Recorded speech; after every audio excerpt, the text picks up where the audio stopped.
So you mentioned this earlier, but I think one of the things that really stood out to me in terms of walking the talk as an active and visible sponsor was the Go See sessions that you did with the early rounds of practitioners. Can you just unpack that a little bit for the audience and give people a flavor of what that's like? Sure. One of the things that I learned a long time ago was that leaders cannot lead from an office. They need to go see the reality of the journey so that they could better assess what is working, what needs the attention. Can you imagine being a commander in a military and not being on the battlefield to see firsthand? If you've ever seen the movie Patton, you'd probably understand what I'm talking about. So I put in place 3 waves of Go Sees. Go Sees are standard work for me, no matter what the enterprise execution I may be driving. And the 3 waves of Go Sees, the first wave would be for me to meet with each change practitioner that were assigned to our model projects, which again, the most important work of the company. It was with each of them separately, myself, and then a core change management team member from Laura's team, to capture the conversation for later review. And I probed with the practitioners.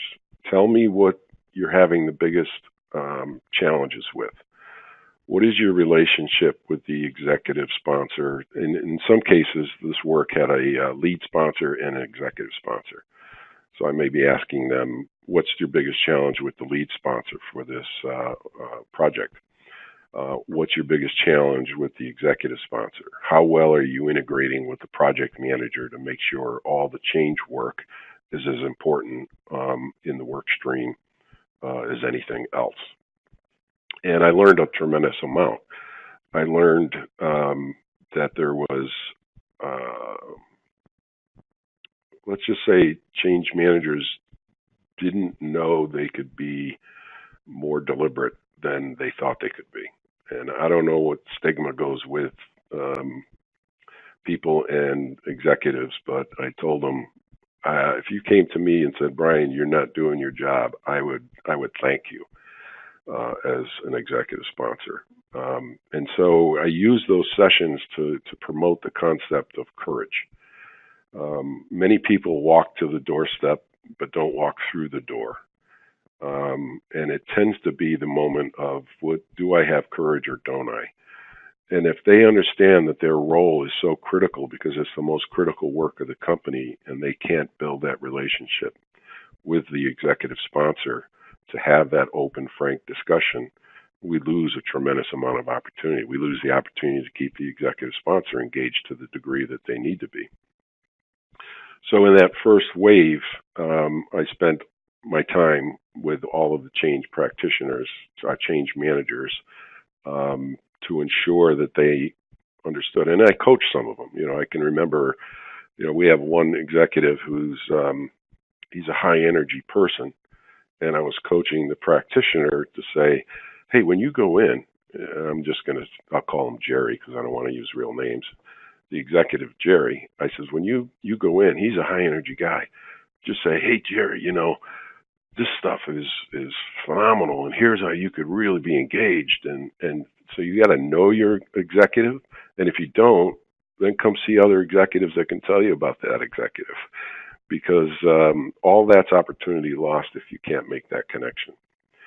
The second wave, I met with a tandem, the change manager and the lead project manager. And the intent was to ensure that the change management activity was fully incorporated into the project plan. So you can probably guess now what the third wave of Go Sees was. If you're not quite sure, just complete the cycle through the PCT model I referenced earlier.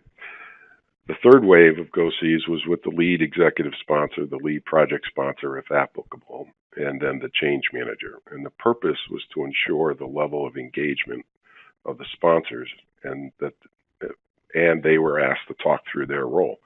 So the executives would be talking about how they were engaging, what they'd learned, what they probably learned too late, because that happens many times early in a journey. And I also took that opportunity to bring up the point about enabling courageous practitioners to interact with them. So, as you can tell, I think there's a direct correlation between executive sponsorship and outcomes. And I think it's pretty consistent with 20 years of data that Prosci has in their research. so,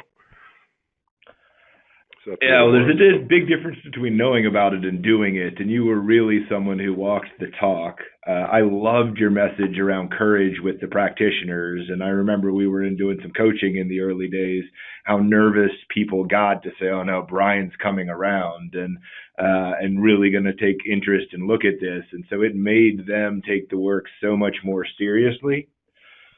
And for all the practitioners out there, I always coach you say, you can make the ask of your sponsor, and the worst thing you can be told is no. And I loved this quote we picked up from Amy Hayworth many years ago. What would you do if you weren't afraid? And sometimes that's just being really blunt with your ask. And if we come to grips with the worst case scenario is no, then anything else other than no feels like a win. And so I'd love to continue to encourage practitioners out there. Understand sponsors put their pants on one leg at a time like the rest of us, and they're real everyday people. Even if they have big titles and big paychecks, we still should have the courage to make the ask, not an assumption that the answer is no. I'd say 99% of the time they're going to have more respect for the change manager that they didn't realize they had before.